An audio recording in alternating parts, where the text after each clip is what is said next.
Welcome everybody to our very first replay with a visual artist. So for those of you that don't know, Replay is the series that we started over the summer, a series of interviews with artists who have done work in our space. And the majority of them so far have been theater artists. But everyone knows that Arts West also has a fantastic visual art gallery. And so the artist that we're pleased to welcome tonight is Max Marlett, who had an exhibit called Symbols and Archetypes, which was intended to run concurrently in our gallery with the production of St. Joan in the theater. And of course, the production of St. Joan in the theater had to close before it opened. And so unfortunately, so did Max's exhibit. But one cool thing that we have been able to do, aside from commit St. Joan to film, we were also able, with the grace of Cameron Lee, our digital technologies manager, to figure out a way of being able to create a virtual art gallery where we could feature Max's paintings. So after we're done talking here, I encourage you to go check out that gallery because it's a fantastic way to get an eye on Max's work. So with that, I would love to welcome to the virtual stage, Max Marlett. Hello, everyone. Thank you for having me today.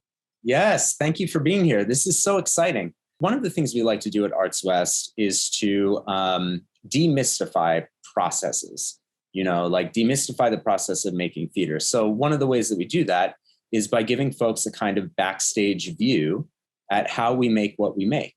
And I don't think we've ever really done that with a visual artist. So this is going to be really exciting to get a chance to talk about Max and his work. Let's get started. So we know that you are, well, I don't know that everyone knows, but you are a visual artist who works primarily in oil paint on canvas and panels. And that's what the whole exhibit was that was tied to St. Joan. The obvious first question is when and how you began painting. Yeah, so like a lot of artists you'll find out there, I was definitely an introverted child and definitely just took to art as like a hobby and something to do to pass the time. And, I had countless hours on my parents' coffee table, just drawing and sketching. On the right is actually my very first oil painting that I did in high school. And I had a great high school teacher.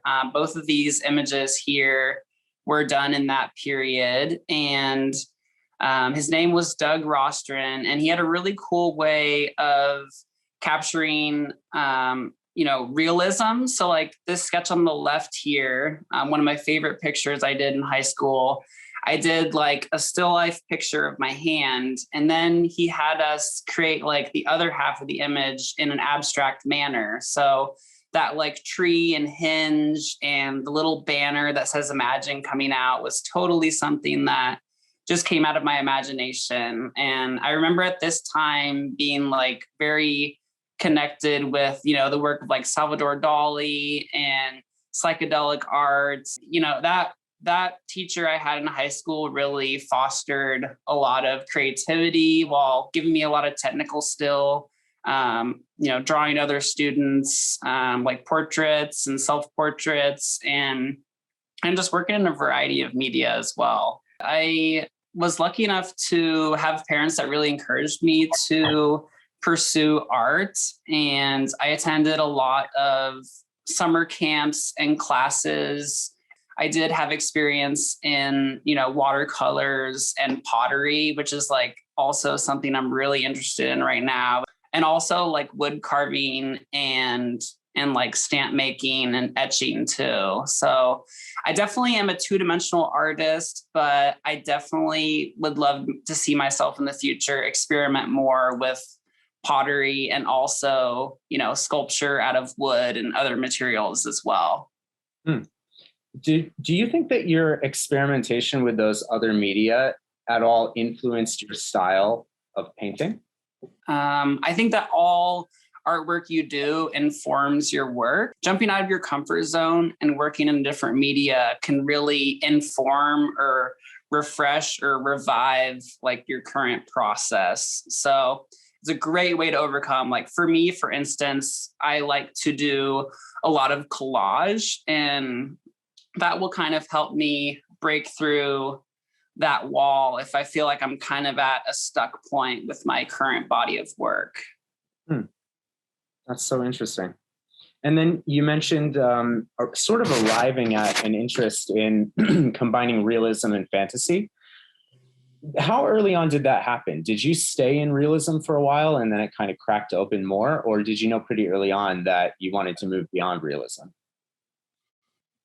I think definitely honing my skills. I was working towards realism. And as you can see here on the screen on the left is my college professor and my art mentor, Robert Gilmore. And as you can see here, these are two of his works when he's working on the left and a finished painting on the right. He would identify as an abstract expressionist. And he also said that you have to be satisfied with what you're doing, and there will be a following and people who appreciate your work out there. So always paint from the heart, and there's always going to be an audience out there for you somewhere. He also really, I spent a lot of my time with him just talking about artwork. So we'd have like 3-hour blocks for painting, but I'd find myself just talking about like philosophy or poetry and writings and a lot of things that had informed his work. And I would find myself painting in after hours and on the weekends just to make up that time so I could actually paint. But he was such a valuable mentor, just to have somebody there and fostering me and, you know, kind of pulling back the veil, because I think art is a very difficult thing to do as a career and pursue, because there's not really like a roadmap like for a lot of careers. And I'm sure in theater arts, it's the same way as well as, you know, like for instance, you get your business degree, you find a corporation to work for, you have like a ladder to climb and a hierarchy and steps to go. But with art, it's very abstract, not to make a terrible pun, but there's a lot of different ways you can go about that, and there's not one right way. So having somebody to direct you and guide you and give you advice on their experience is so valuable. And are you two still in touch today? So unfortunately, he passed away in 2016. He passed away, I think, 80 years old, and he has a great story as well. He was part of the abstract expressionist movement, and he studied under Walter Murch, which was a very prominent artist in the 50s and 60s. Also an abstract realist, and someone who's very well known in the Boston and New York area. So it was always great hearing about all the accolades that my professor, Robert Gilmore, had for Walter Murch. So I feel like I can feel that lineage coming down to me. And just like anyone, I really feel like passion drives passion. And when you are around passionate people, like you can just get such inspiration and burst of energy through people who truly believe in what they're doing. Well, it sounds like he's still very much with you as you work today. Yeah, definitely. I think of him almost every day. Yeah, that's an amazing mentorship. Yeah, I think I was lucky enough to have a very good thesis class. So most fine arts programs, the thesis culminates in a senior show, which mine did as well. But one of my art professors also really wanted to give us a bigger tool belt and understanding of how to make it out there, and make it in air quotes, because you're kind of always on a grind with art because it's such a competitive field and so many people want to do it. Even a lot of prolific and well-known artists today still have like a side hustle or a 9-to-5 or a part-time job. So that's something that you really need to accept and something that you need to carve out time for. You need to make a little bit of sacrifices to pursue art as a vocation. Well, here we see, what's this photo from and what is this painting? Yeah, so this is one of my college pieces here. That's me in my college studio. And that painting is called Compass Roses. And As you can see, the still life image behind my shoulder there is what I was painting. And this was something my professor was fostering in me when he was still kind of leading like my work visually and helping me a little bit with composition. So I'd set this up, but he had this idea of, really strong geometric shapes, and outlines and contrast of color. So this painting, I think, just has a lot of pop, especially since you'll notice like the actual item in the painting is more cool colors and the background is more warm tones. So it's almost kind of paradoxical because, usually warmer tones bring forward and cooler tones push back. So it's a bit of, I think it makes it a more dynamic image. That was probably the biggest painting I'd ever done at that time, which was like 30 by 40 inches. So a good size piece. Okay, so let's talk about subject matter a little bit, because I'm seeing a lot of subjects in this early work. And then also in the exhibit you had here at the theater, it's a pretty wide range of subjects too, although we can also talk about palette, which I think is really pretty tight in the pieces that were here in the theater. But have you found that your interest in subject matter began broad and has become tighter, or did it begin tight and it's become broader, or what's that been like? For me personally, I'm not quite there yet as far as like putting myself in a box as far as being like, the still life painter or a figurative artist. I think I'm still keeping my options open, so to speak. This painting, for instance, is called Halos, and it's part of a series I was doing to try to combine like a still life and a landscape, both of those concepts into one. I have some blues in the background. Those shapes and images, you might be able to make them out. There's a candelabra. There's like an old radio on top of an old telephone in the middle. There's a parking meter, but it's painted loosely enough that, those could look like buildings, or like the candelabra could look like a church cathedral. So here is like the first painting I did in a series where I was trying to kind of combine those two concepts of still life and landscape. And then on that previous slide too, I had a figure painting as well. So I'm still very interested in figurative work and portraiture as well. I have a kind of a weird question. You can opt out from answering it if you want, because maybe it's a little bit too much how the sausage gets made. But one of the things that fascinates me about your style is the clean lines that delineate figures or objects in still life. But throughout every single one of your works, what is inside of those lines is intensely, I don't know what the word is, what I would say would be gestural.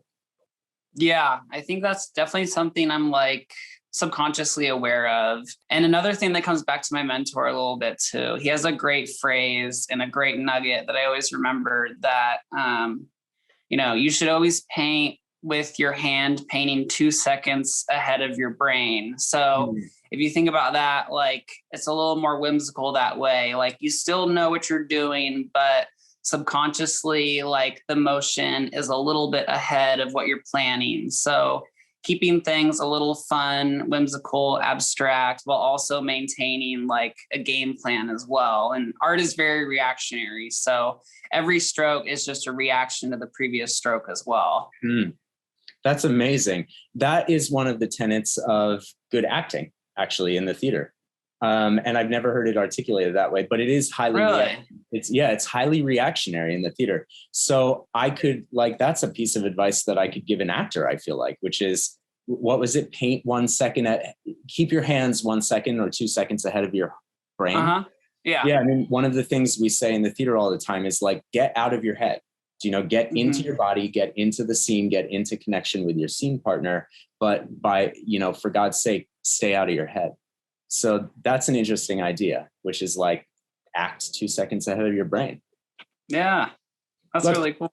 Yes, everyone learns something. I love that.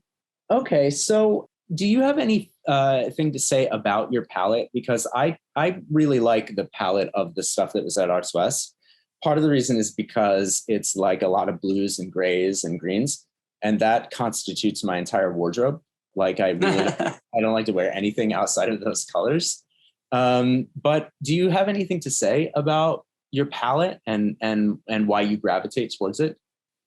Yeah, I think palette is like can be very subconscious, and at least for me personally, I know it can be very intentional for some people, and it's something I'm looking to explore more of in some of my newer paintings. But for a very long time, I definitely have like a very pastel and, like you're saying, a lot of blues and grays and those kind of tones. And I've heard other artists talk about this as well. I think our like geographical location sometimes can play into palette. So because we're in the Pacific Northwest, we have a lot of those blues and grays. So those are like colors I'm seeing every day and like colors I'm so familiar with. So I think that really informs the palette that I paint with and the colors that I end up mixing, because when I paint personally, I don't try to match colors perfectly. I kind of like lay out my colors and just mix them intuitively rather than matching subject matter. So I think it does, I have like some consistent blends I usually do, or consistent mixes, I would say, that are currently present on my palette. And I'm happy to have that harmony, because I think it does like unite my work as a whole, and it's like part of my signature as well. But yeah, it's definitely, palette is great, and it's definitely something fun that I'd like to play with. Like I have another series called Red Shadow that I'm trying to experiment with a little more color pop. So it is something that I'm aware of and something that I'd like to keep playing around with as well. Well, one of the really cool things that we have to talk about today is, Max, you've been kind enough to share with us like some interstitial photos of a work in progress en route to the final product, so that we can talk a little bit about what your process is like as you create a painting. Yeah, so this is a painting that is actually on display at Arts West and in the virtual gallery as well. Just a brief shout out to, thank you so much, Matt, and thank you, Cameron, for putting that gallery together, and thank you, Laura, so much. So this image, Memento Mori, it was really inspired by the play Les Mis. Of course, I'm sure you guys are familiar with that. Like French Revolution, like my last name is French. And this shows here on this slide kind of the progression of a painting. So on this one in particular, I'd actually printed off some pictures and some sketches. So I kind of combined like some printed materials I'd found from like a reuse image service. So like a lot of artists today, because we don't have access, like I personally don't have a photo of like a raven landing. So I'll find like images online that are licensed for reuse from other artists. And, this raven in particular, like I took a head from a separate image, and I took wings from a separate image, and I took feet from a separate image, and kind of like collaged it together basically and created this image here. So going from left to right, you can see when I'm laying down that original image, it is very rough. Like I'm using like really basic color, really basic shape, and just kind of mapping everything out on the canvas on a really basic level. And then in the second stage, definitely like defining more, and definitely keep in mind, like this painting probably took around like 10 to 16 sittings to finish. So I'd paint one night, let it dry for a couple of days, hit it again, and kind of like rinse and repeat. And something interesting too to note from the middle one to the far right finished product there is I actually switched like the direction that the dove's head was facing. And I think it actually really made for a more fluid composition. And adding that like really vague, like you can kind of see a French flag behind that dove as well. So just like little nuances like that. And in the first slide as well, like the guillotine you'll see is actually the other way around. So the blade comes the other way. in the final product. So that's kind of how I paint. I just paint like vague shapes in the beginning and kind of map out my composition, and then really like unravel it and hammer out those details. And I like doing that as well because I think it builds up texture as well. I wonder, the final image here, how much of that was in your head when you started blocking out the shapes and tones in the first image, or how much of that final image was suggested by the process as you went? For this image in particular, it was like very well established, but for lack of a better term, for a lot of artwork, and the way I know a lot of artists like to work is that it's nice to keep it kind of like a half-baked idea. So you have like a vague idea, but you let the process carry you along to the finish line. And like I said, for this particular painting, it was like very well thought out. I knew exactly what I wanted in there, exactly where. I would say the French flag in the background was like something that came kind of at the end that I thought would fit in nicely. But every other aspect of that was very planned out. But yes, I think that's really nice in artwork and probably in theater as well, to leave like some room for improvisation, Always.